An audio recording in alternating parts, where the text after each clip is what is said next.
Hello and welcome to Olde World Tech Fridays. How is everyone this evening? Doing great. How are you, Frank? Not too bad, thank you. Thank you. That's good. Ryan, as the birthday boy, how are you doing? I feel another year older and deeper in debt. Nice. 16 tons will do that to you. Yes. Yeah, thankfully there is no company store. So. Thank goodness. Yeah. It's absolutely. it's Newegg. It's just Newegg. It's just Amazon. Well, that's something they could bring back. One never knows. Mhm. Yes. Especially Actually, I don't in know. this Are there, climate. I imagine there must be still exist in the world company stores. Microsoft has a company store. but I like think the one where you I can know. only buy at the store. Yeah. the model of you just get credit with Yeah. the company. So Yep. yeah. Yep. JC Yeah. says happy birthday, Ryan. Oh, thank you, Jesus. Yeah. It was your birthday recently, Mhm. so That's happy right. belated birthday. That's right. Cool. So what's everybody doing this week? What's all the news other than I'm 39 years old now and Yeah. getting ever closer to that big 40. I know.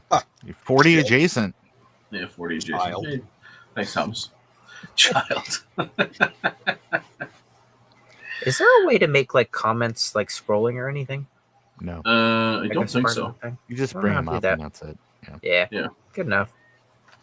There's probably a plug-in. It's probably So yeah. this is That the will- Well, I know I can do it first- through OBS. OBS. Okay. Yeah. This is the first Olde World Tech Friday of the new year, 2025. It is. Ooh, So that's exciting. so a quarter century. Episode Already done. 75. Very apropos. That's right. But yeah, it's been 25 years of 2000, of the 2000s. I mean, Yep. it only seems like yesterday we were worrying about Y2K. Y2K and Mm-hmm. the tax I of went through 9/11. And I programmed in Y2K. Mm-hmm. It's nice to at least be 25% of the way done. You know, we just Yeah, move yeah. on and yeah. So we're still buffering. Mhm. Hopefully, by the time the 50% comes along, it won't be any of our problems. It won't be Yes. mine. I know that. Don't say Just that, in a Eric. brain in a jar. You're gonna be You're gonna be a head in a jar. You and Richard Nixon. Mhm. That's It'll right. be great. We just It'll be- Futurama. It'll be me and Jonathan Frakes just waiting to get to that front row finally. So So who do we have in the chat tonight? Let's see. Looks like we have CDI is here. Yep. CDI. Hello. CDI with Thomas Armstrong. Thomas. Got somebody called Everything's Broken Garage. I don't know who that is. Heard of that. It is. Yeah. We have Trina of Trina's Technobabble. Hey, Trina. And then I think we have Jack 64 or 65, 68K. Jesus. just keep going. You'll get there eventually. Let's just keep counting. We have JC of Jesus Christ fame. And that looks like and Jason Rock is here from my channel. So hey, Jason. Oh, nice. Yeah, Awesome. Mhm. Hello, Jason. It's not car related, but we are going to talk about tech, which is always cool. That's right. We'll run the wheels yeah. right off it. Yeah. That's right. If it's got tires or transceivers, it's going to cost you money. That's right. So they say. And Jamie Hackshack just got in there under the wire. Jamie. Mhm. All right, cool. So, what do you want to discuss this evening? Do we have anything to discuss? Actually, hold on. I'm getting a notice from the green room that we have a guest. Yes. Did we have a I guest heard about arrive? that. I didn't realize we were having someone special for my birthday. I heard we did. This is exciting. I Is there a invited cake? RuPaul of Oh, RuPaul's awesome. Drag Race. Oh, awesome! Love Ru. Fantastic. Oh my gosh. It's That's right. I'm hoping there's a cake. mhm. Anyway, who Egg is it that we have in cake? the green room? Do we want to invite our green room friend to Yeah, why not? Yeah. the main room as I drink some beer? Yes. Let's do that. Out of a green bottle. Indeed. Hey, Well, look hey, who it is. Hey, look at that. It's Trina from Trina's Technobabble. it is. It is. Or Technobabble, babble, babble. Okay, babble, so, babble, babble, so babble. do the whole RuPaul thing, Trina. Come on now. Come on, where's my cake? That's right. Ru doesn't make I've that honestly face. never seen the show, so I have no idea. You've really Yeah, I never was- seen RuPaul's Drag Race? I think you're thinking of the British Baking Challenge. That's the The Great British Baking Challenge. There you go. I can, It's I not can, that great. yeah, I can do that kind of cake. But that's it. All right. Well, you have 45 minutes to make me some sort of chocolate ganache thing. So Okay, That's get all on it. right. Treacle So, cake. treacle. Ugh. Treacle. Ugh. Trina, it's great of you to join us this evening. It's Yes. sometime. It's been a couple of weeks for sure. Yeah, well, Not working. I was working at Day schedule? another job, and I no longer work there. We're just going to leave Uh-oh. it at that. So, Okay. Sorry to hear that. Fair enough. Indeed. so I am now, still looking for full-time employment. Hopefully, a little closer to work. Yeah. Ian, Ian Or a Scott. sorry, hey Ian. Ian of Pico Gus fame. That's right. But, You know, Mhm. the perfect gift for a guy turning 39 is a Pico Gus. Just saying. You know, here's the deal. Everybody says Ian Scott of Pico Gus fame, which completely ignores the fact that he did burn down that Arby's. I mean, Right. that's pretty But They big. really, deserved was that? I was gonna say, does that make him infamous or a hero? Because let's be honest, it's Arby's. column A, column B. I mean, it's on them. They're the ones that eliminated the little potato cake things. I mean, it was the only thing on the menu I could eat. It's on them. So What, you don't like sitting down and eating 3.5 inches of meat with only 2.5 inches of bun, and it's just sliding everywhere? I hopefully no somebody just comment on recorded that. so no you just- comment on that that'll at just all. be like a soundboard somewhere now. No comment. No, I just yeah. Just Well, cheese sauce going everywhere. Come on. It's no different than Patrick Stewart. Horses. Everybody just thinks of Jean-Luc Picard, but he had a hell of an acting career before that at It's the theater. true. He was I Claudius. He ran that Yep. sexy cake shop. Yeah, he's got everything. He was that neo-Nazi who chopped off the kid's arm in the green room. But that was recent. The Green Room. That was on You the ever other see- show. You ever see the Green Room? Mm-mm. It's a fantastic horror film. If you ever get a chance to Oh, watch okay. it. So basically, this Cole's notes. This band gets a gig opening at a bar, and it's actually like a biker bar for neo-Nazis. Uh-huh. And Jean-Luc Picard is the head of the bar, but he's also the head of the neo-Nazi group. Oh, great. So you just think he's like this nice guy, but he's I not. think he looks great in a still suit as Gurney. It's still Myself. suit. Yes. Yeah. Yeah. Mm-hmm. You're dooning it up. I think he's fantastic in American Dad as the head of the CIA. Oh yeah. If I'm going to watch a Nazi flick, it's going to be Dr. Strangelove. Oh, yeah, I love that movie. That was a hoot. Or Sound- Ride that Ooh, bomb. Sound Ride that music bomb for me. right into the ground. Sound of Dr. music for me. Strange. There you go. Oh, that's a good one too. Yeah. The hills are alive with the sound of music, and we've been So- copyright straight. Trina Yo. is looking for employment. So Yeah. if anybody out there in the Toronto Canadian area. land knows of Toronto area. anybody hiring Da-da-da-da-da. a competent computer tech Mhm. and Then hire somebody else because I'm not. Or a even an competent. incompetent computer tech. Yeah, Just- yeah, yeah. that's right, why not? Right? Well, yeah. Are you opposed to working at Best Buy?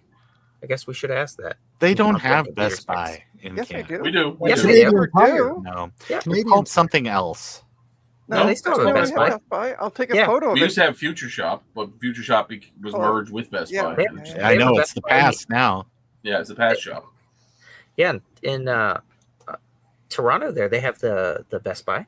I've been to that one. Yeah, Yeah. it's in the Eaton's. Well, look at this. Not only Yep. is my birthday also the same day that J.R.R. Tolkien was born, Mhm. but it's also 39 years ago on my The exact 2GS birthday. was released. The Yeah. 2GS was released. Awesome. There you go. Now I just And need also, get hello 2GS. to the rest of you who've joined. Yes, Garth got in there. Francois, Mhm. Ian Scott, of course. That's right. Here, do you want me to do my old job and say hi to folks in the chat? It's You too can. late. It's already Oh. been done. It's Yeah, Yeah, done. sorry. We already went. We've already Yeah. replaced you, and We the don't have very another 30 strict. minutes. We have an And it is AI that very does strict. it now. We Yeah, should. very strict. And there you go. The- Thomas, who lives out in Vancouver, says Best Buy is like 3 blocks away. So See, I feel Vancouver, like Canada. I feel like Ron was actually setting Best Buy up for a joke. Like it was going to be like, I don't know, some Canadian version of Best Buy. I feel like you were Yeah, trying to set it up There for a is. joke. There is like a Canadian version. I thought there was. I didn't know that it was Best Canada Buy proper. Tire. Yeah, I thought- it was Future Shop, and Future Shop was bought by Best Buy around 2007, Mhm. 2008. Yeah. And then around 2010, 2011, they merged. And so we had Future Shop and Best Buy here for the longest time, right across the street from each other. and then Nice. eventually Future Shop closed, and all the Real- employees at that Future Shop moved over to the Best Buy. Sure. A real Macy's and Gimbals for the Yeah. 80s. I get Say, it. say what you will about Best Buy, but they take all my e-waste. So, Ours took out all the e-waste things, and I went in there one day, and you know the little desk that's at the front of the store, Yeah. the loss prevention desk. Okay? Yeah. So I walk in there, and I was like, "Hey, where's all the little cabinets for recycling stuff?" And he goes, "Oh, we don't do that." And I said, "Okay, I mean, but you acknowledge that you used to do it, sir. We don't take any of that stuff." That's not what I'm saying, guy. What I'm saying is, one day you did, no, and you then the don't. next day you didn't. And he goes, "Right, but we don't take anything." What was the key word that you just said? Right? Yes, perfect. Thank you for acknowledging that I'm not crazy. And so what I Stop did is I just gaslighting walked me. out there and I dropped it all in the foyer and left. Here in Canada, it's mandatory that like electronics places take everything. So they charge a Yeah. fee when you buy stuff, and that fee is used to It's part of that. Yeah. part of the recycling process. Yeah. And then they're supposed to take like and it's all based on province. So here in Newfoundland, we have the Metro Recycling Group, and they take all the e-waste and pick it up at all the State stores. of Michigan has a fund. Yeah. And businesses can be members of that. They get a certain amount of compensation for dealing with it. Okay. So Best Buy is one of the companies that'll do it. They still charge you for CRTs. Garth just said I used to drop my motor oil off at Best Buy. Oh yeah. They don't take it anymore. Well, you just do it after 9 p.m. Yeah. You just pour it in the parking lot and leave. That's how you do And it. knock the dust down on the street. Yeah. You know? Oh Yeah. my gosh. And I would just like to say, for those of you who are in Toronto and are going, I don't want to have to go to Best Buy, you can come to me, computerswithpride.ca. I take your e-waste. But take all of your laser printers, image writers. I don't care. I would be Anyway. careful saying that because it would be like, okay, here's all these smoke detectors. Enjoy. Yeah. Technically electronics, Okay. also technically radioactive. Mhm. So Let me rephrase that. I will take your old desktops, laptops, and Oh, printers. desktops. I've got a desk over here. mhm. That's right. It's got a top on it. Desktop computers. Marble. IKEA sells desktops. Jeez, you are a tough crowd tonight. I'm just saying, it's specificity will save you a lot of trouble. Aren't you? Don't you live in like a 5-story walk-up? I don't. No. I live in a 3-story building. I'm on the ground floor, so it's Oh, perfect. that's Yeah, good. Oh, That's so good. just We leave live- it You out literally the just door. push it down into her window. Yeah. Yes. There's a cat there that will accept your. That's right. Your landlord calls. Why is there It's like a there's a, 1970s Xerox from a print shop parked in front of the apartment building? like Yeah.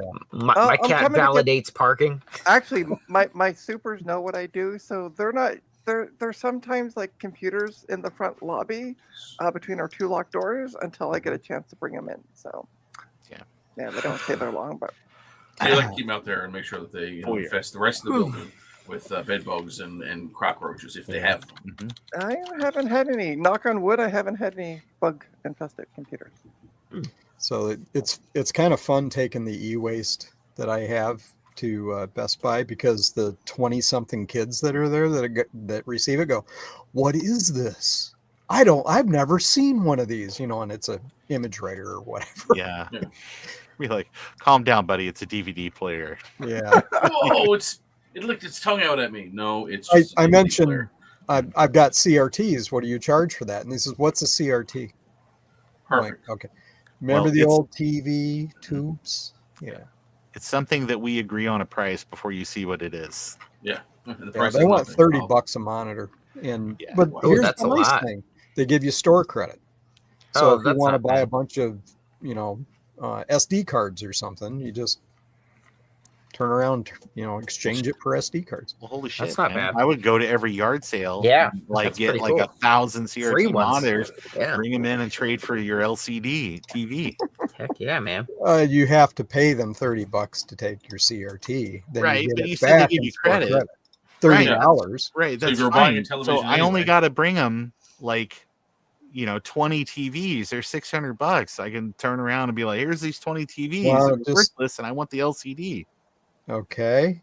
You're still spending $600, Ron. I know, but I already had to. But now I don't have the TVs Oh, anymore. I see what you're saying. Yeah. Yeah. Plenty of room for the TV now. Quick, Right. quick. Yeah. Everybody, Steve's house. We gotta. Oh no. We gotta. Poor Steve. And to answer Jack's question, I do not take used motor oil.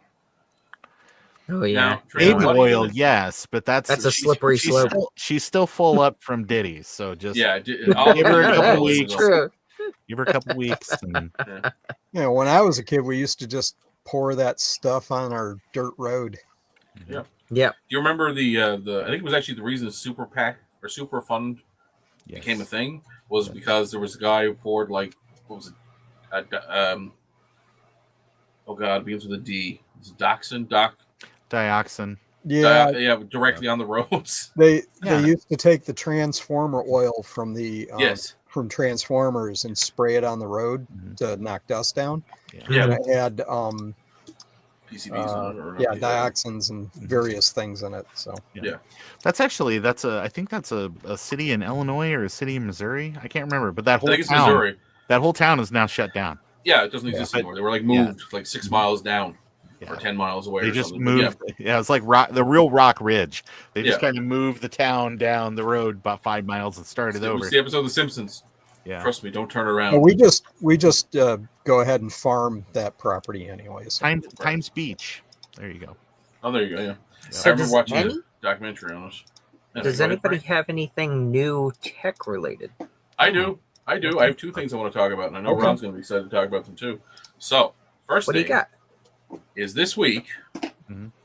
a particular insider who is pretty well entrenched somewhere inside of Valve Mhm. announced that Half-Life 3 Mhm. is a thing, and it would be possibly coming out very soon. Nice. So, Gabe is the guy's name. He's on Twitter. He's in. He's a big wig, or not a big wig. He's somehow inside Valve, and he's released a bunch of stuff previously, which proves sort of that he is a reliable source. Mhm. So he mentioned on Twitter that Half-Life 3 is in fact coming out, and there was discussion of like a file name was like H3L or H3X or HL3. Anyway, they as the file was the file name of it, and then on top of that, they the guy who does the voice of the G-Man, the voice actor, did a tweet last week where he had basically said cool things to come in January or exciting news in January in the voice of the G-Man. Yeah. Which is kind of strange. Why? Because he's a voice actor, he does many different voices. Why he would choose the G-Man to make that announcement? So I think It it's looks because like- he had just come from a VO session where he had to do an impression of Diane Rehm, but he was doing it through an RFK Jr. filter. right. Yeah. Funny. But yes, it looks like Half-Life 3 is probably going to be a thing. we all I have think to play 1 and 2. it kind of will coincide, I think, with if the timeline lines up. There is a new Steam Deck that's also coming out. Neat. So I feel like there's going to be some crossover, and I'm going to put it out there that there is going to be a Half-Life 3 Steam Deck theme Steam Deck. You'll be able to get like a Probably a Skin or whatever. Themed one. It'd Yeah, be like themed one. Nintendo where they keep releasing like the Yeah. same console over and over, but it's the It's whatever. the Mario's 40th birthday Pokemon party edition. episode. Yeah, Mhm. something like Now- that. with the new Steam Decks coming out, they did say that they are going to release some Steam Decks with Steam OS natively and Yes, some Steam Decks with Windows. correct. My thing with that is more people seem to be adopting the Steam OS, which I think is going to translate to Linux gaming because Steam OS is Well- obviously a Linux derivative. Yeah. I would say that that's going to gear more developers into coding games for Linux. As Here's a the thing, result of that. They don't really need to code it directly for Linux. They can use the Proton conversion layer, and as long as they can verify it works with Proton, then they don't need to do any of the Sure. actual heavy lifting. But I That's- meant that's like so- historically, like it's Yeah. been hard to get any developers that will develop specifically like Sure, for Linux sure. to be able to I play will natively say, on however, Linux. that Valve is one of the early Yep. Linux gaming. I mean, they ported the Yeah. source engine to Linux very, very, very early on. So I'm So yeah, hoping it's that very, very translates exciting. down the line. Well, the other big thing too is that the ROG Ally, which is Asus's That's what I have. Yep. Gaming console, the new one leaked a video picture of it, and there's a Steam button on it. There's actually a Steam branded button on it, which tells.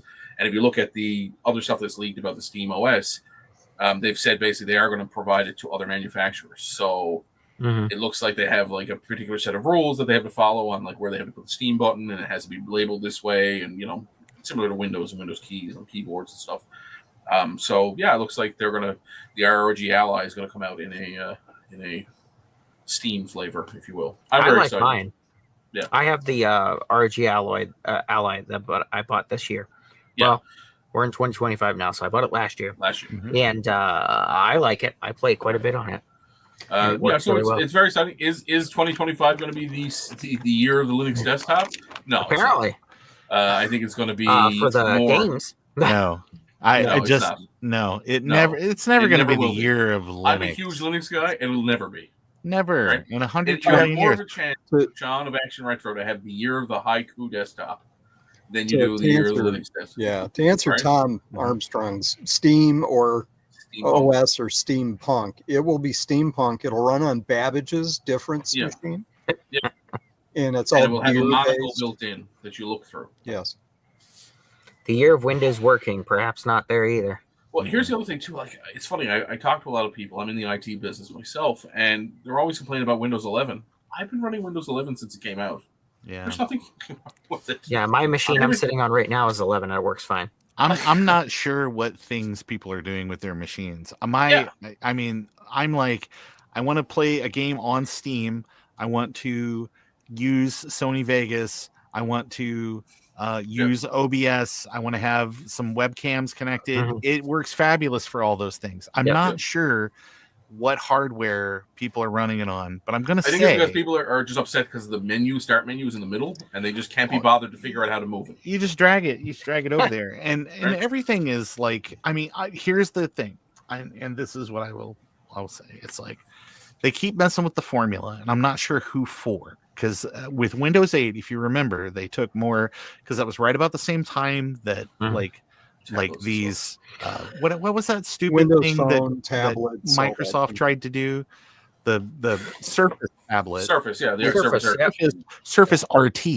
So it was like which is ARM tablet version. So you had all the big icons and stuff, and it was like just a waste, and nobody liked it. But you got to try some stuff to see what works. I mean, if you look at iOS and you look at Mac OS, real convergence there, because they're running the same chips on mobile. There will be a point where they desktop. basically are the same. Yeah. It's getting there, right? Like you said, we're in the point of convergence. But as we said, Metro was a fiasco. But as we said right now, it's like if you look at the settings menu on a Mac, it's the settings menu for iOS. So it's getting people. You slowly move them. You can't make those big changes. But I would say, like Windows 11, anything that you want to go back to make it more like Windows 10, you very easily can. You can go into PulseSec Edit. You can go out to Major Geeks or whatever and download a registry merge.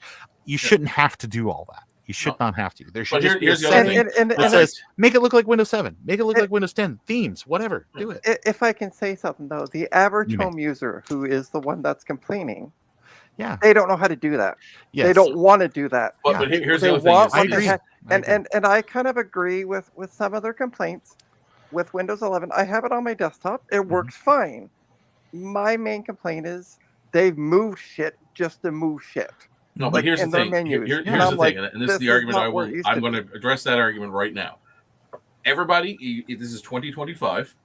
If you're clicking the start menu and going to programs to find your program, no, I'm not saying that. But let's say I want to do Windows Update. Before on Windows Update in Windows 10. You had a button right there that said optional updates. Now you got to click into two different menus to get to the same fucking window. Or they changed the menu names. No, you don't. You go Windows key updates. Check for Windows updates. I'm doing it right now. But if I want to do optional updates, that's done. You run the optional update. If you run optional updates, it does the updates that are not yeah, optional. but you still have to go select. But them. she's making a good point, because the point is change for the sake of change. Yes. Yep. That serves no purpose. Like renaming settings menus for things like power support. They renamed the title of it, and when you search for the old thing, it doesn't show up. And you know, there's things like that. It just adds frustration. I did some I do everything and I'm looking, so. and everybody here is a computer tech and goes, just do this, this, and this. We're talking about your average home user. I know. Your average home user. And I might had to help teach people, but you can't teach everybody on the world, and this is the problem. No, I know. And this is where my clientele comes from. But that argument would be that then nobody can learn anything because everything is. You guys are painting too broad with a, you know. I mean, when I'm dealing with somebody like Eric's age or older, hi Eric. Yep. They don't want to learn. I resemble that remark. Yeah, they don't want to learn new shit. Yeah. They want the stuff the way it worked. Trina, you can tell me if this is the big stumbling block that your customers hit too. I don't like the fact that when you right click on like the desktop or something, that it shows you like that dumbed down menu. And then at the bottom, there's just another thing that says, oh, more options. And then it just shows you the old menu. Yeah. You can turn that off with a very simple like flip of a switch in the registry. Yeah. And I've done that for some people, you know, and I did it on my computer because I was like, I got a question. Stupid. Yeah. The one thing that in my opinion, will never migrate over. I say never because who knows what Tim Cook will do, but we'll never migrate from iOS to the laptop, desktop, whatever. Is going to be touch screen. I wouldn't necessarily count my chickens before they hatch. Apple. I'm sorry, Ryan, but this is 2025. Why hasn't Apple released a touchscring by now? They do. It's called the iPad Pro. I'm saying, but on a laptop but Apple has applied for a bunch of patents recently for touchscreens on their laptops. So here's what's coming. Here's what's coming. The merging of everything. What will happen is this: as it sits right now, there was a change that happened. I think around iOS 13 or something like that, where you could plug it into a dock station and actually have like a keyboard and just type on the screen. And it was really great. And then now all of a sudden they had a bunch of, you can synchronize a Bluetooth mouse. So now you can see like a little ghost, kind of a white area that would kind of float around the screen that would track what the mouse was.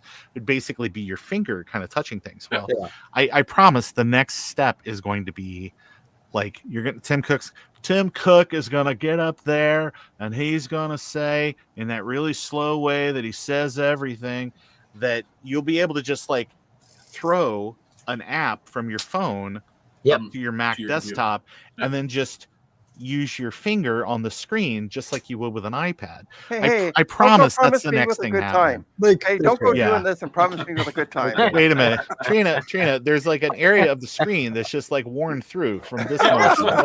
What's going on there? All right, wait. Okay, much better. Okay, we're going to get there quicker now. Got it.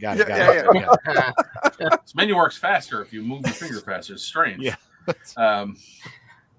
But yeah, and Thomas makes a good point. The Acer has had a touchscone for years. Yeah. And Android has had lots of stuff that iPhone hasn't had, and the iPhone gets it, and it's like 10 years later. It's just Apple. But there's got to be a reason to have it. There's got to be a reason to have it, and I will tell you right now that it's what they've carved out is they've got an ecosystem that's based around iPad Pro, Stylus 2, and you sit there and you do your drawing and things like that. There's not going to be like a really good case for we're going to make a special monitor that's got like can recline back and it's like a huge thing that I can draw on, because they've already got 10 years of people using the iPad Pro and the stylus and all that type of stuff. And it works really good. And then there's the goggles. Yeah. Well, not for the goggles. They do Nobody counts the goggles. The goggles are they do nothing. Crazy thing. Wait, when I was on Olde World Tech Fridays, when they were first announced, I said these things are going to be a dud. Oh yeah, and everybody said, "Oh no!" Ryan and mostly Ryan argued with me and said, "They're going to be a great product." No, let's go back to. I thought they were fucking stupid. Let's go back to the screen. I think it's dumb too. It's one of them things they only put out for early adopters, and everybody knew it was going to be shit. What they're going to do is they're going to take the tech from it, and they're going to make something else. It just wasn't there. The technology wasn't there for what they sold. It's the alpha version of their app.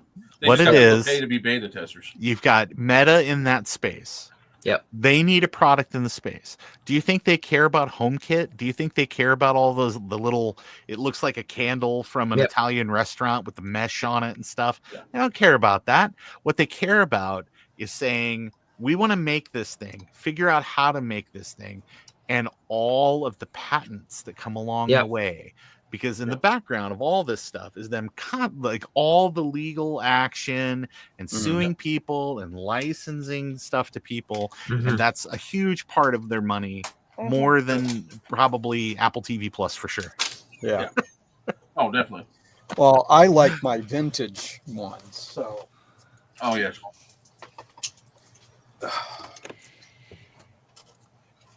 Yeah. Yes. Love it. Yeah, yours even has an SD card. Oh no, this is a floppy. Oh, it's a floppy. Sorry. Anyway, yeah, it's pretty neat. Except for like if you put it in too fast, you scratch your cornea. And it's signed by Kate Fox. Oh, nice. But that makes it valuable. Like we were saying, I don't think they put it out to be anything other than a way to get other information, other tech, for other. Hang on, we don't have a new iPhone for this quarter. Fuck it, we'll just put out some goggles. It's okay. Yeah, it'll be fun. We'll get it next time. Oh wait, a touchscreen on a laptop? No. Yeah. We'll put out goggles because that's what people want more. Yeah. But they are going to come in with a touchscreen on. They're going to like Ron said. It'll be when the two ecosystems officially merge, which I feel like they're going to announce pretty soon. How about a detachable screen? Essentially, kind of like how the iPad works with the, where you can attach a keyboard. But they already have that. They'll gouge their iPad. Business. The whole point is they want to augment. They don't want to replace. You can already do that though. You can add your iPad as an additional display on your Mac. So and it's still a touch display, and you can still do all that stuff. So that functionality is already there. What would be really nice, I can see having touchscreen and stuff just to be able to be like, okay, just bring my iPad up real fast. Now I'm going to do this thing. I'm going to swish and send it back down to the iPad. Yeah, that's got a lot of value. Yeah, it's kind of like a Duo dock, but the modern idea of it, right? Like the idea that you do all your work on this lovely desktop and then just take it with you once. And they have that too. You can most, especially with like the iPad 9th gen and up, or 10th. Sorry. Pretty sure it's 10th gen and up because that's where they switched to USB-C. The 10th gen and up with the USB-C port, there's a ton of those docks that you can just I plug my PC laptop in and now I've got USB ports and I got Ethernet and I've got a media card reader and I got HDMI out and I've got it slices and dices. You can plug that into your iPad now and get video out. It'll just clone the screen. So you could see it on a big display. So, because it was more and more, they were like, they tried to leverage the Apple TV as like, okay, wirelessly stream to this device. If you've ever been, it's not great. No, if you in an education environment, something like that, there's always some kind of thing that's just not right. The big thing they didn't do right was for the longest time, and Google doesn't do this either. There's no password on the Chromecast device or on the. It's only now you can get it on the Apple AirPlay. Then you can put a password on it. So like if your kids are on the same network as your teachers, they were sending videos to the right. So you had to make sure that you had two separate VLANs and that none of them. Anyway, and that's the other thing. It's like the protocol for that is really noisy and stuff too. So you've got to squish that down and keep it localized to this building or you're on this access point or something like that. So. One of the biggest complaints I have with Apple now is, and I keep emailing them about it over and over, and have gotten no good feedback from it, is no Mac OS 9 support. I want app support for Mac OS 9. Yeah, I know. It's like, I want to play classic games. I want to be able to play the old games now. Yeah. It's called QEMU. No, I meant built-in. I want to be able to load up an old game on my iPad or whatever. It's and take apt it with me. Get QEMU at the command prompt. Ian makes a good point. A Gorilla Arm is a real problem with touchscreens on desktop. So what is Gorilla Arm? Having to do this and have your arm up for I see what you're saying. Yeah, you get and that's tired. why I can see it. Like I have a touchscreen on my computer at work, and I never use it except for the odd time where, like Ron said, I stand up at my desk and I'm teaching, and I might touch the screen to close a window or move something into view, so I don't have to grab the keyboard or mouse. Yeah, it's convenient to have. It's one of those things. It's it's like 4-wheel drive. You'll only need it 3 times a year, but you'll be happy you had it those 3 times. True. Right? And here I'm over here as the one who forgets you have touchscreen, and you touch your screen to show somebody something, and then it's like, damn. There it goes. Hang on, I gotta reopen it. You look for the screen that has the smears all over it. That's the one. That's the one. I'm an election judge for my state, and there's a lot of times we use what they call poll pads, it's an iPad on like a little stand. A lot of states use them now. You will get older voters that will come in and they'll instinctively grab the corner of it. So now they've got all this contact points on their palm, right? And then they'll start to try to sign, and it'll be like it'll just jumping. pick up part of it, yeah. And so we have to tell them it's like that's not going to work. Like, well, see, the problem is they've been watching Star Trek TNG, where like you see Commander Riker sitting on a console. And nothing happened, so they're like, "No, there's no constant point." Well, by the 24th century, we figured out ass typing, so it's nobody gets butt dialed. You're not accidentally butt dialing the Romulan ambassador.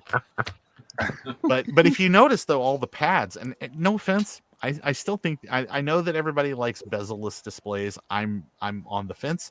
I think that bezel starts TNG, yes, TNG gets it right with the pad.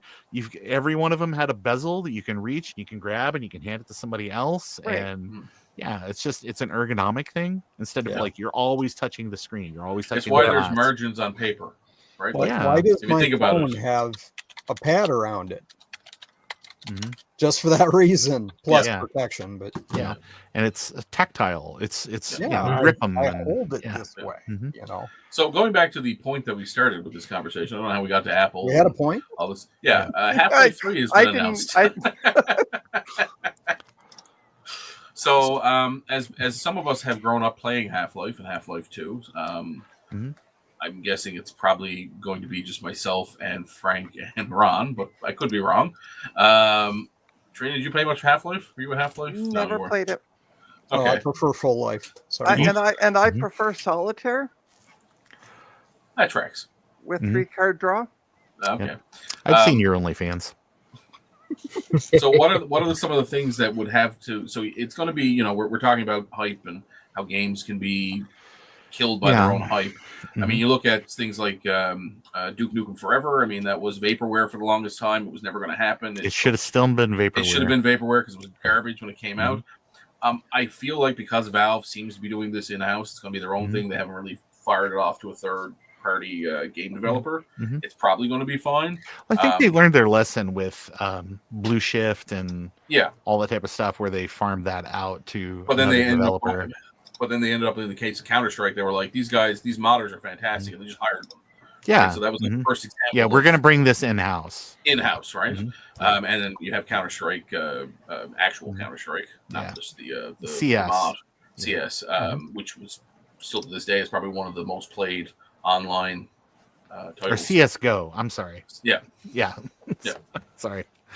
But I would say this, and if you watch that 20th anniversary documentary that they just came out with a month or two ago, they'll just tell you why there has not been a Half-Life 3, and there has been a Half-Life 3 is they didn't have a story to tell. Yeah. So it was, they were like, we did a lot with that last game. They did those 2 little episode chapters that came out after the primary game came out, and they're like, what do you do from here? Because it seems like I didn't play the original Half-Life as anything other than whatever that's called, Counter-Strike, pardon, right? Until this year. I'd seen people play it. I had watched other people play it.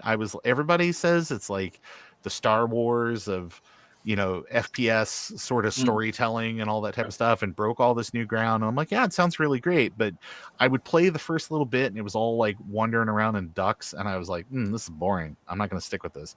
And never did. but I finally I played through and I completed it this year, and I can see how the whole thing has evolved.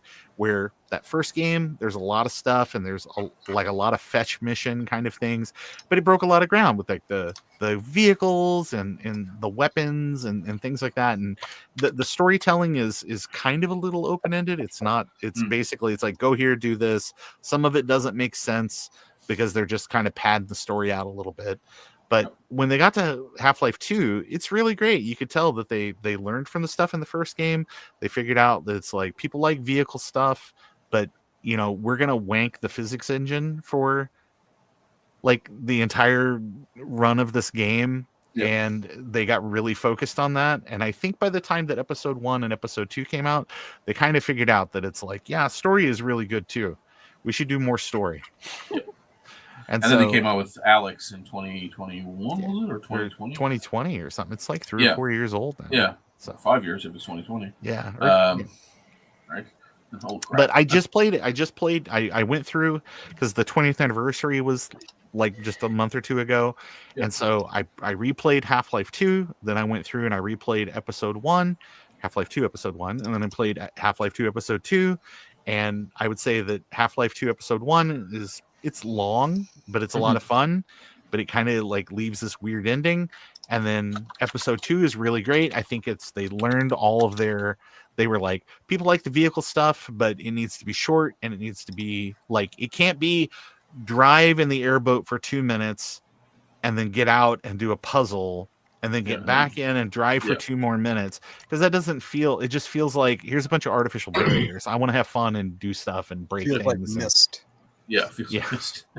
So, but it's they didn't have anything to say, and so they were like, we'll take time off until we do.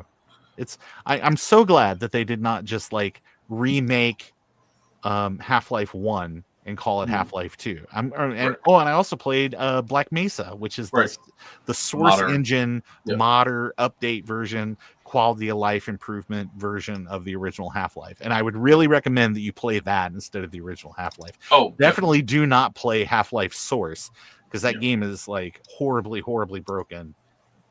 Like their enemy AI doesn't work and all kinds of stuff. It was just like, and they've never updated it or done anything with it, because I think they realized they really made a mistake with we'll just take the assets and throw it into Source engine and hope for the best. And no, it never worked. Didn't work. But it seems like it's exciting. I'm just excited because I love when IP continues on. If that makes sense. Like, especially if it grabs a new generation. Like this could be. You know, I remember when Half-Life 1 came out. I remember how excited everybody was over this not really known company, Valve. Like, what have they been at? Nothing. They were just this little sort of like cool little company that happened to have a couple of Microsoft employees that jumped ship and decided to work on some games, which is kind of cool. And I was very excited. I'm actually surprised they haven't, and I know that because they're very protective over their IP. There hasn't been any Half-Life movies or TV series. Yeah, I think they've been very reserved with all that. But then again, I think that they learned their lesson, because they had the Blue Shift and opposing forces and stuff, and it was like it was like, oh, it's from this other person's point of view, but they introduced new aliens and kind of changed some things, and then they finally were just like, none of that's canon, none of that really matters. They might be fun little side adventures, but they don't exist in the main continuity of the game. So I think they I'm going to make a prediction about Half-Life 3. Yeah. That in Half-Life 3 there will be a way for your character to access a vintage machine and play Half-Life 1 and possibly Half-Life 2. Maybe. Inside the game. I think that'll be the Easter egg. That'd be neat. I was thinking you were going to say, my prediction is that it will come on at least 5 floppy disks. At least you heard it here first. At least 5 high density floppies. Yeah, double-sided. Zip disks. Zip disks. Iomega zip disks. But that's the other side of it. I can only imagine how, like, not only do they have to prepare the game, get the game out, do all the branding and the licensing and all that kind of stuff, do the marketing, get all the bugs worked out. Just the pure infrastructure they're going to have to put in place to make sure people can download it from Steam. Just because you know it's going to be 100 gigs or more as a download. I would hope not. Right? I would hope not. So, Eric, is your game going to be available for download on Steam when you're done? It's not going to be on Steam. It's going to be on water. He's starting. Yeah, with I was going to say. Right. Yeah, it's going to be a horse-drawn cart. Yeah. I mean, his game is going to be like a duck on water. Oh. Eric, also, you were talking about monsters today. If there is not a Cthulhu reference, I will be very upset. Well, we'll see. There better be a Cthulhu reference. I am working on a map right now, and I found a really cool piece of software to do it that's open source. I saw the post yet in Discord. It looked pretty good. Yeah. That's exciting. Is it like a map generator for D&D, or like is that what it's used for predominantly?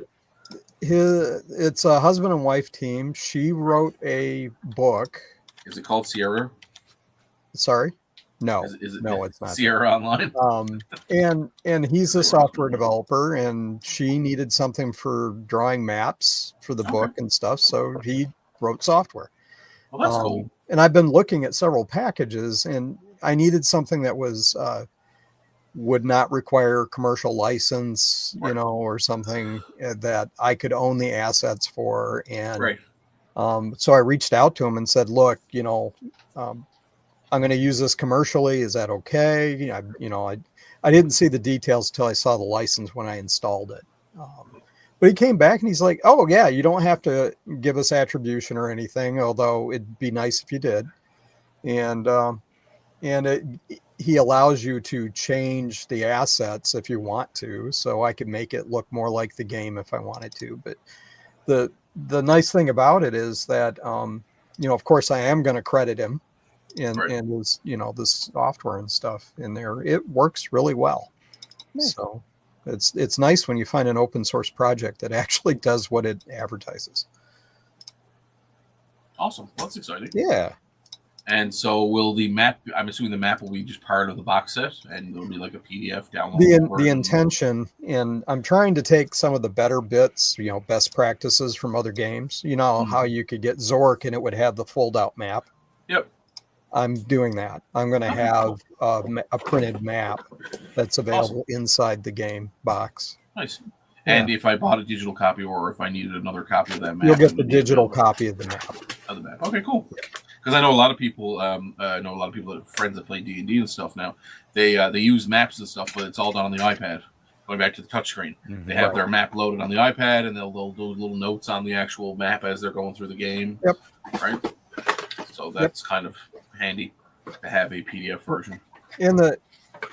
I was watching One Bit play an old game. I don't remember which one it was. Undead. Undead.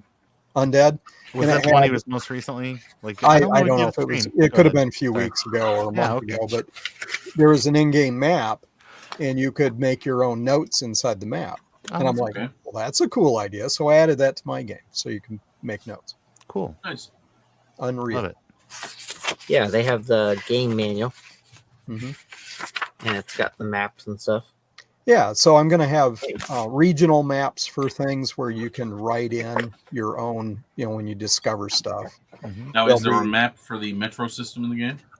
Like when I need to figure out metro system in the game. What do you mean? There's no duck based metro system? There's no metro system. You could buy a bus pass. No. So anyway, that's exciting. But yeah, that's really exciting. Thank you, Rudy. I appreciate that. And thank you as well. Yeah, so if you'll allow me to quickly, I'll just show you what it looks like. Oh, yes, let's make you big. Grande. That's pretty awesome. Application. That's really cool. And it's got different styles and stuff, but I wanted to do, the old world kind of thing. Yeah. And you've got different assets that you can, you can decorations for things where you can draw, see monsters and stuff like that, resize them, do whatever. It doesn't have pathways, but it does have rivers. So I'm using rivers as, trails between. Right. Cool. That's a good idea. That's awesome. That's really exciting. I love it. Love it. So what are you going to use for rivers? I'm not. Okay. Actually, I've just used the lake inland lake thing to kind of whatever realm this is. They don't actually have rivers. Yeah, they don't have rivers. Come on, in one spot. Mm-hmm. These are canals on Mars. No. Oh, okay. No, Eric, that's amazing. That's quite good. That's really cool. Indeed. Love it. So the only other thing I wanted to discuss, which was sort of tech adjacent, I guess. We talked about this, Ron. We might have touched on it the last. I'm not sure if the news had broken at that point. But honey and what's going on in the world of of honey. I like how everybody that is like featured in that screenshot in the initial video that one guy made, have now all done their own videos. They have to be like, oh no, I knew the whole time. Yeah. I don't care. So, for anybody who doesn't know, Honey, the browser extension that was supposed to give you discount codes on online purchases, we're actually giving you discount codes, but we're also sniping the affiliate link out of the items. So, for example, if you were watching a video for, say, a tech YouTuber and they had a product they were reviewing, and there was an Amazon link down the bottom that you can go click and buy that product, but you happen to have Honey installed, Honey would take their affiliate link and inject it over the affiliate link of the YouTuber that you watch. So the money that they would have gotten from that sale wouldn't go to the YouTuber that you're trying to support, would end up going to Honey, which is, for anybody who doesn't know, Honey's owned by PayPal. They're quite a large corporation.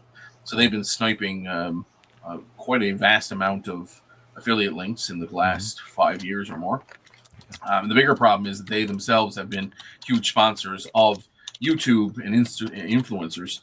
So they were paying X number of dollars for influencers to promote them, and then they were sniping basically anybody who decided to install their app would then in perpetuity be sniping the sales related to the affiliate links for that particular YouTuber for all time until the app was removed. Part of that, if you watch that initial video, this has been something that's older than Honey. Is the affiliate link program on a lot of sites and things where it's tough. Well, actually, it's not tough, but but effort is work and work is money. Right. And so the whole thing is you would go to a website, even before the Honey situation, you go to a website, click the affiliate link, you travel off, and you go and do something else, or you add something to a cart and you do something, and you get a referral from some other site. It doesn't track multiple referrals, it just tracks last click. Yeah. So the very last person that goes through and you get a referral for gets you credit for the whole thing. And that has been forever. It is not necessarily fair, but it is the easiest to track for all these companies, where you're not juggling multiple session data and things like that. And potentially some kind of exposure for sure. Who knows? But because you could have a website that would just go in and anytime you visit the website, inject their session data for any purchase you made, and then it turns out they figured out how to do it. That company's name was Honey. So and they worked under the guise. So there was a two tier issue here. It was they were doing that to do influencers and stuff, and whether or not you think that's inappropriate or whether or not you see that as being taking food from the mouths of YouTube celebrities or whatever, that's one thing. But the thing that they were doing, which is I think a little bit even more shady, which they also got called out for in the video, is they were providing vendors the ability to set what coupon codes would be presented to people based on a monetary exchange between Honey and the vendor. So there's some sketchy stuff that goes on there where basically you can Honey would ignore other existing codes that exist on the internet and only present you with a code that they were paid to present you with. Right? Yeah. So, and then on top of that, they get the affiliate sale. So they were double dipping. Yeah. So it would basically be, it's like, hey, we don't want to do any 30% off codes. We just want like the 10% off thing. If it's parked out there on slickdeals.com, don't honor it if it comes from that site, regardless of what the coupon is. Yeah. And so there would be times where the plugin would search for the best price and present you with a higher price just because they had said don't give them these codes or don't allow them. But you could turn the browser plug-in off and then go back there and use those exact codes. But you had to do the legwork to get it. So what it does is it underlines a very important thing about technology in general, which is if you're not paying for it, you are the product. Exactly.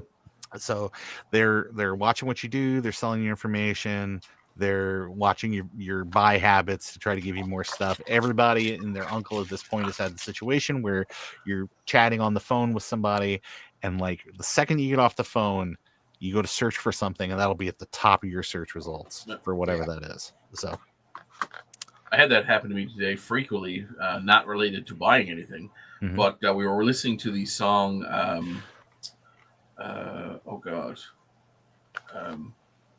It's a country western song. Anyway, I'm going to think of the name of it, and we'll get back to that story. Moving on a little bit, one of the things that I found really interesting is I was discussing this the other day, and Eric of Blue Scuzzy fame sent me a link to a blog post that he had written in 2013, I think it was. He figured out that his actual ISP was doing the exact same scam with their DNS servers. So their DNS servers were basically changing all affiliate links to their own so that the ISP could get a kickback. I hadn't even thought of that. I was like, oh my God, that is a terrible, shady way for an ISP to make extra money. Yeah. And that got me thinking, are all the free VPNs doing it? Like, the VPN that used to allow you to like get on Netflix in the States versus get on the Netflix in Canada. It was all done with just DNS. I wouldn't be surprised. I'm thinking they must be, because I was like, again, you didn't pay for it. And if you didn't pay for it, you're the product. So it was interesting. I was like, so this has gone on for a long time outside of the honey issue. But I find it really interesting that the Eagle is actually bringing a class action lawsuit now against. And I don't know if you guys follow the Legal at all. I think they make pretty good law. I mean, as much as I understand about law. Yeah, they make some interesting videos. Yeah, and very easy to understand and explains the situation of things, especially if you don't have a law background. But also a YouTuber, also somebody who makes money based on what they refer and that kind of stuff. So, and for referral links. So for them, obviously it's close to the chest for them. That's important to them that this kind of stuff doesn't get allowed to happen. Yeah. But again, goes back to the whole thing. Well, if they were doing it with honey, and now we look back and 10, 15 years ago, they've been doing it with DNS entries. Like this is a much larger, deeper problem. Yeah. If you want to call it a problem. Some people don't see it as a problem. I don't know. Do you, Ron, do you see this as an issue, or do you just see it as it's free money and last person gets it? I think that if people could be counted on to click a link and go to the site, and then you click the affiliate link, it's hard coded in there with that URL, and you add that thing to your cart and then immediately make your purchase, then ideally that's how these transactions would go. But I would say that anything that injects additional data into that transaction without disclosing that would fall under all manner of antitrust and all manner of consumer protection stuff. And I'm sure that is what you're going to see come out of this, is that honey's going to get slapped with a bunch of consumer protect. They probably, if they made $200 million pulling the scam, they're going to pay a $25 million fine and say they're never going to do it again. And they'll just find a more creative, they'll just stick it in the EULA. They'll figure out another, and that'll be it. Yeah. And it'll just be the end of the day. And because that's how that stuff works. So,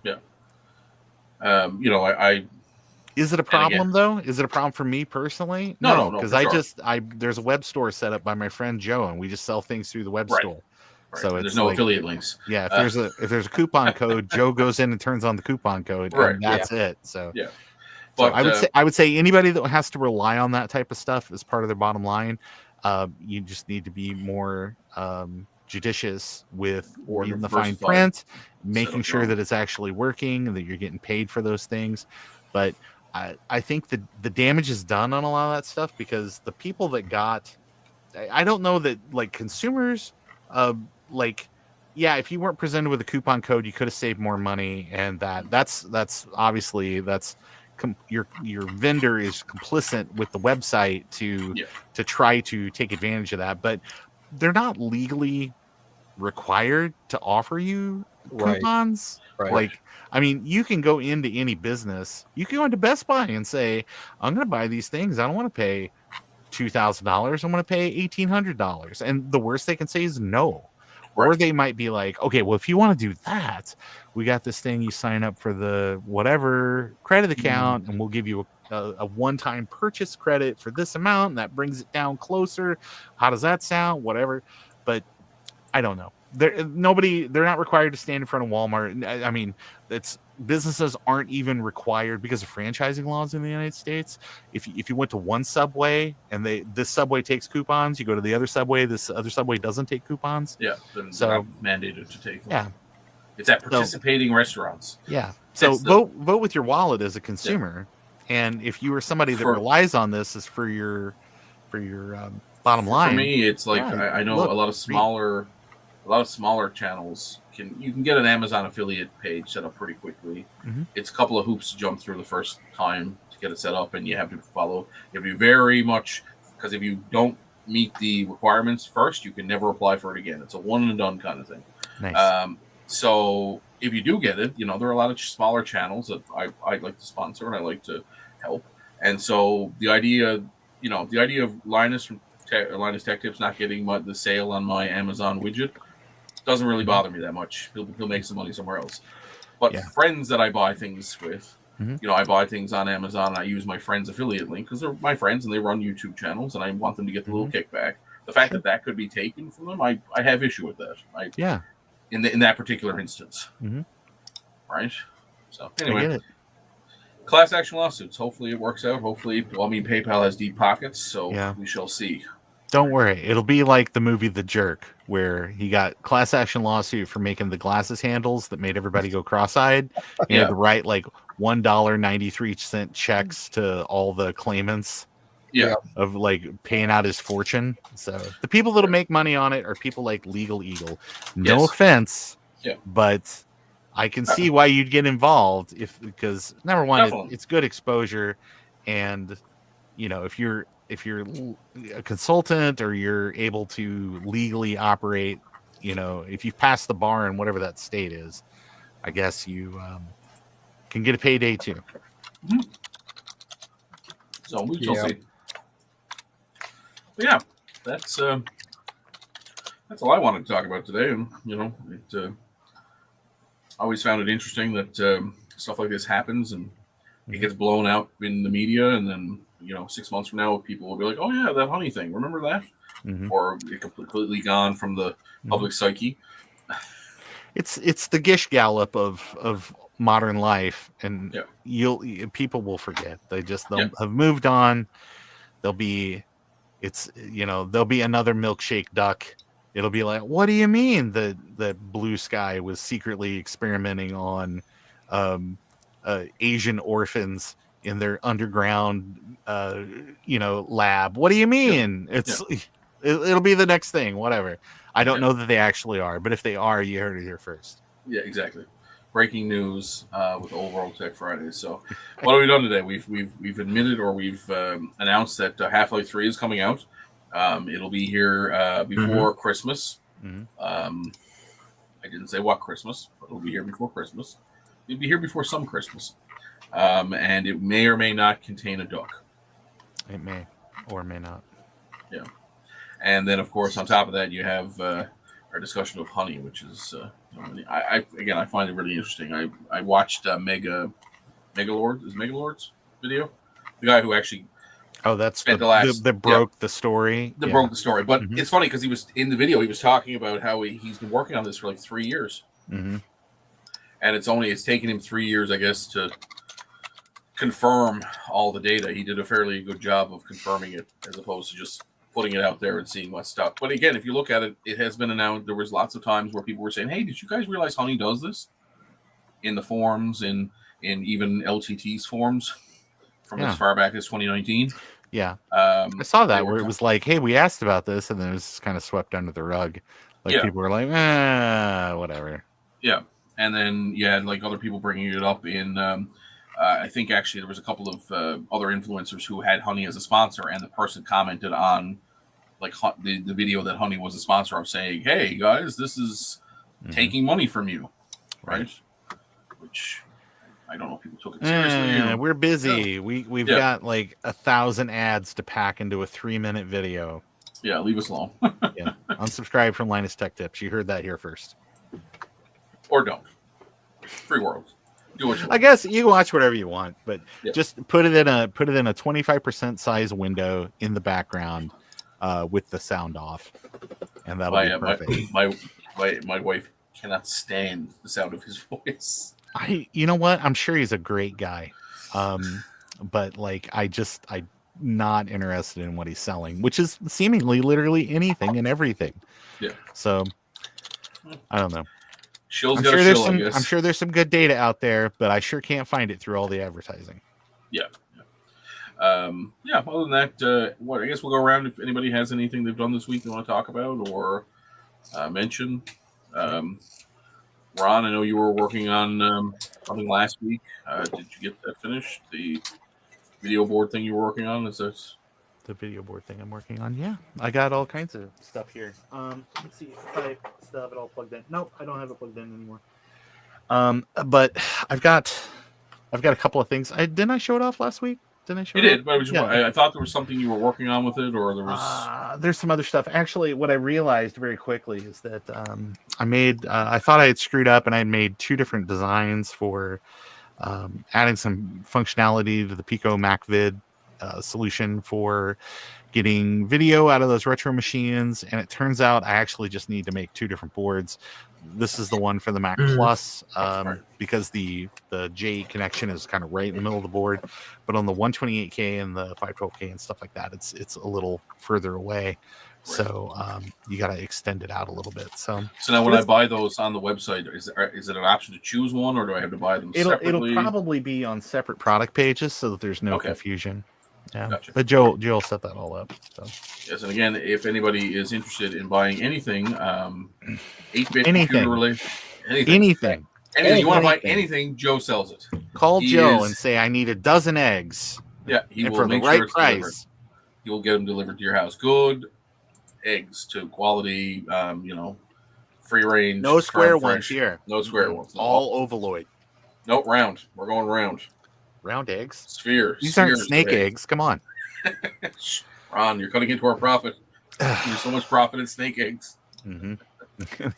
These turtle eggs taste funny. But yeah, so cool. Again, if you want to buy anything from for your 8-bit machine to your Apple, your Macintosh, whatever, you can find it at jcm-1.com. Fine purveyor of all things vintage and retro. So, Frank, what have you got on your agenda today or this week? Did you get anything new in the mail? Trying to think. I think I did. What was it? I picked up some stuff at the thrift shop the other day. Oh, yes, that's right. Did you pop some tags? Yeah. Did you only have $20 in your pocket? I did not pop any tags. When you came outside, were you wearing a coat that made it look like your head was coming out of a lion's vulva? It did a little. Got it. And then I was alarmed when I saw myself in the mirror. Did you buy R. Kelly's sheets? Did it smell like piss? No. They really smelled like piss, yeah. Yeah. Oh, no. But yeah, I did that, and then I've started some more work on the other side. Got the insulation in the ceiling over there. Got the vapor barrier on the wall, and started putting the tongue and groove on one of the walls is done. It looks really good too. It's getting there. It's slowly getting there. So hopefully I'll be in there shortly. And then, so the idea is you're moving over there, right? I'm going to move over onto that side and stream from that side. And then during the summer, everything's coming out of here. And I'm going to put tongue and groove over all this stuff in the ceiling and then the same flooring on this side and then put it back. And then you're putting shelves and stuff in or just workbenches and stuff? Yep. Okay, cool. Yep. Nice. I'm going to take some of these ladder workbenches on this side out and put some shelving in. Nice. I bought when Amazon was doing Black Friday sales, I bought 10 sets of those metal wire shelving. Okay, yeah. The heavy duty ones. So I've got them all in boxes still sitting on that side.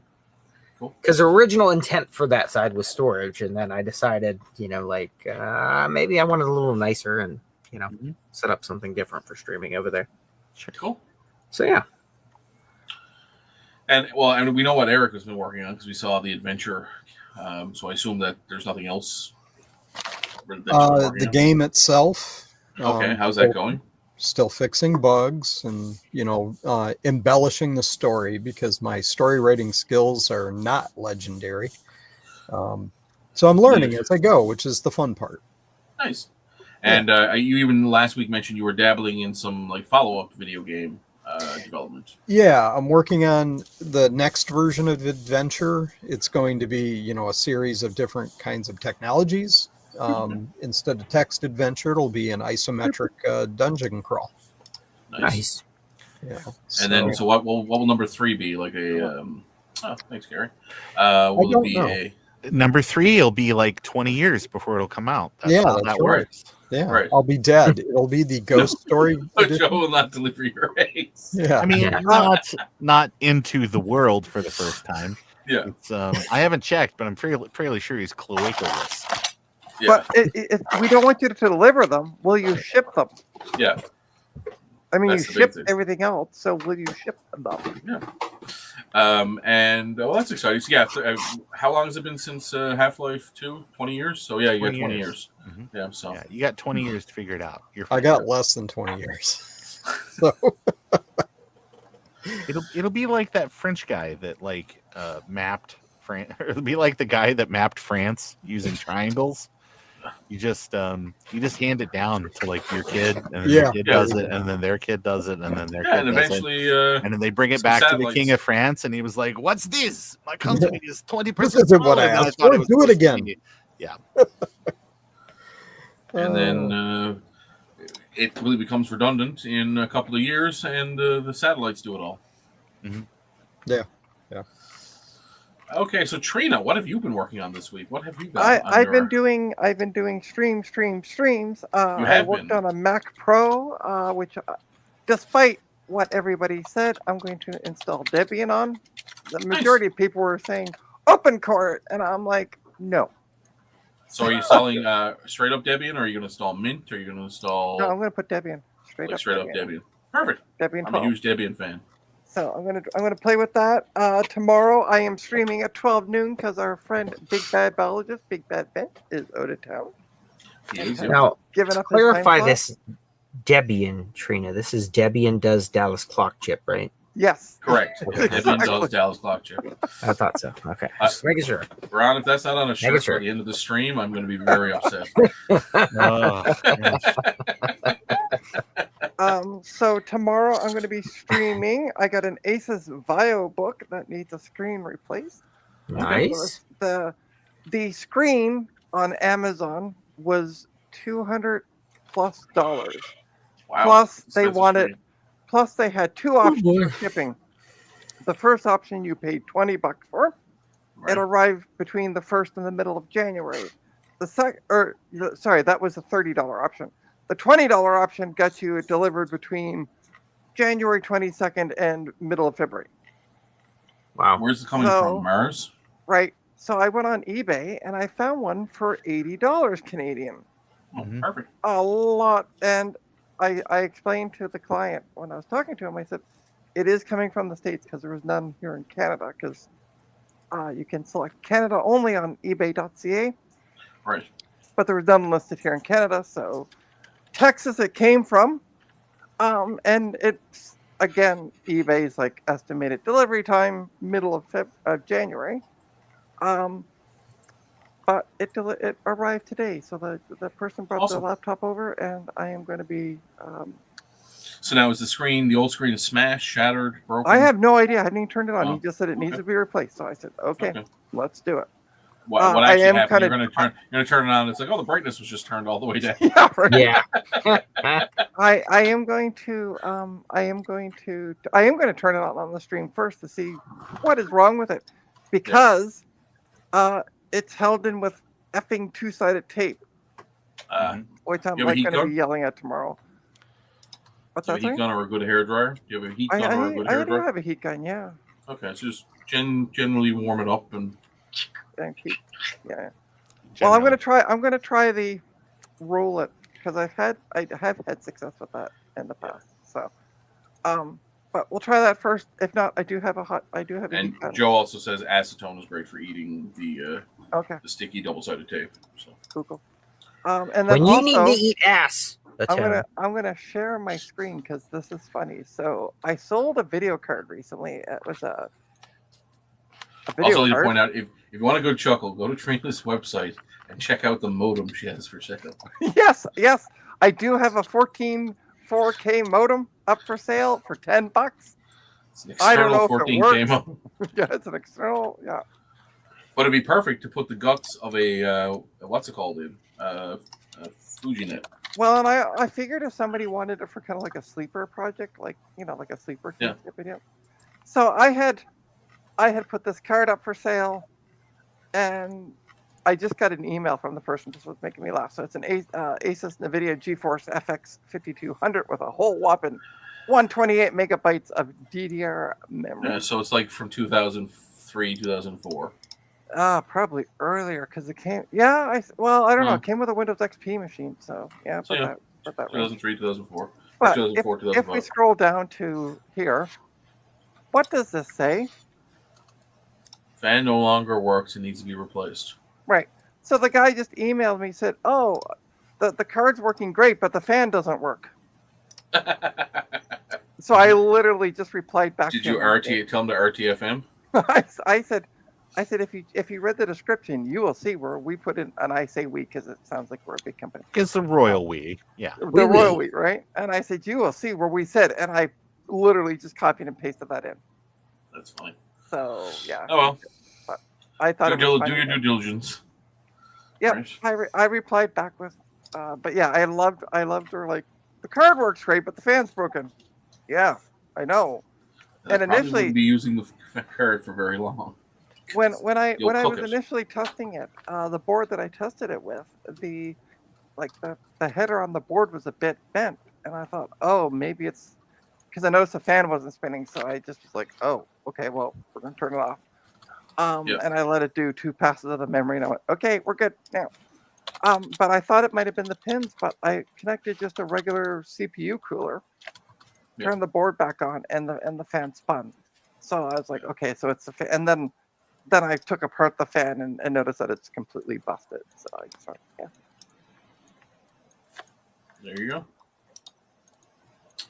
So that's been my, so I'm going to, so I'm waiting for, I ordered 16 gigs of memory for the Mac Pro, which it says right now will be delivered on Tuesday, but the guy is also here in Ontario, not that far away, so I'm hoping Canada Post might push it through for Monday. Because if it's in on Monday, I'll be doing another live stream on Monday where we put the memory in, we test the memory, because that's what I do. Classic mem test Trina. Well, it is actually good because there were 4 2 gig sticks, 2 of them are bad. That were in there. So this is probably one of my students. So the next question is probably going to be either something hilarious or God only knows. Vamoose, I need help. Vamoose, I'm going to tell you something. If you are one of Ryan's students, I completely understand why you need help because you have Ryan as a teacher. Also, as those of us who are older and been out of school for a few years, we still need help. Trust me, everybody needs help. True. Even the helpers need help. What was Mr. Rogers used to say? Look for the helpers. Look for the helpers. I am going to put a link in the doodle. Hold on. Oh, sorry, that's the wrong thing. I'm going to put a link, but not that. To my stream tomorrow. Yeah. So yes, we're all very excited about Half-Life 3, or at least myself and Ron seem to be excited about Half-Life 3. See. And Frank.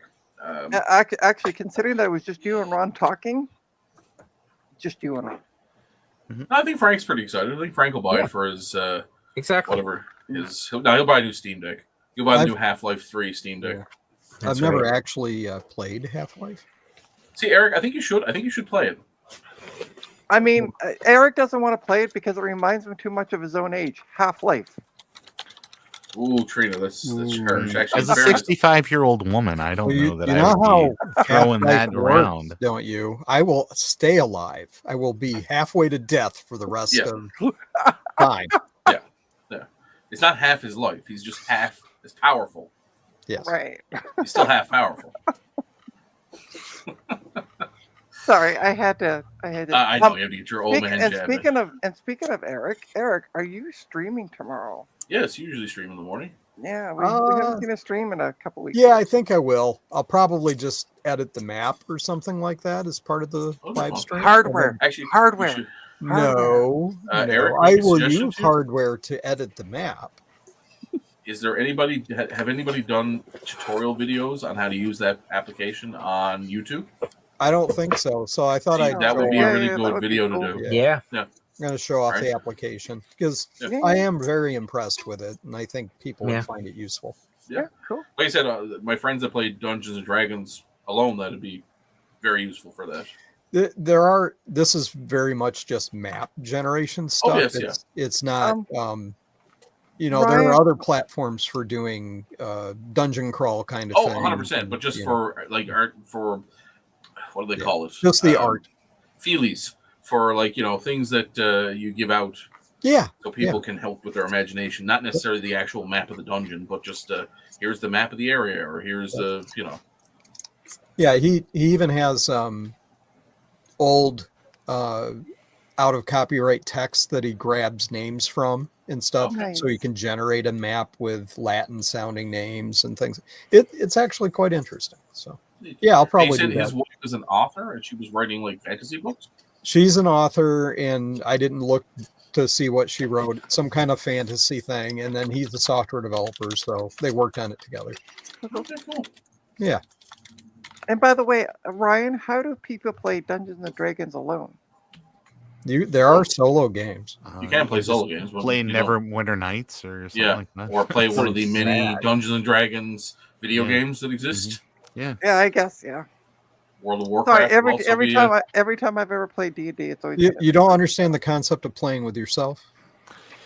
And on that, no, I it's don't. time for us to say goodnight. If you have a chance, thanks for enjoying your time with us. We know you have your choice in Friday night entertainment. Before we go though, let's do a roundup of who's doing live streams this weekend. So we have Eric. We've already done this. Why do we always do this, Trina? Where you just like she didn't. Hey, I'm just going to derail everything. I'm just going to derail. It doesn't matter what's we coming. always covered this. Just going to derail it.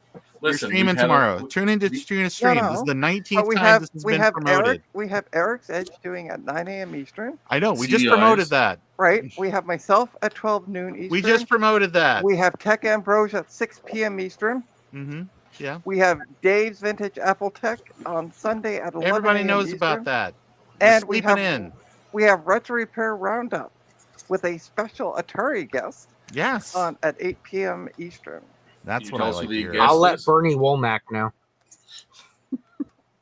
So there's your all right. Well, on that TV roundup, thanks, Trina. Always the our level of rate off derailings has decreased. The sign in the office here says, we haven't had a derailing. Excuse me. Now we got to go back. We got to. You had a derailing when you got talking about Half-Life 3 the first time. We got talking about Max. Yeah, I know. I want to bring it back to Half-Life. Anyway, on that bombshell, it's time to say goodnight. We know you have your choice of Friday evening entertainment. We thank you for joining us. If you would mind, give that like button a nice hearty punch. Feel free to hit the subscribe. We only do this once a week.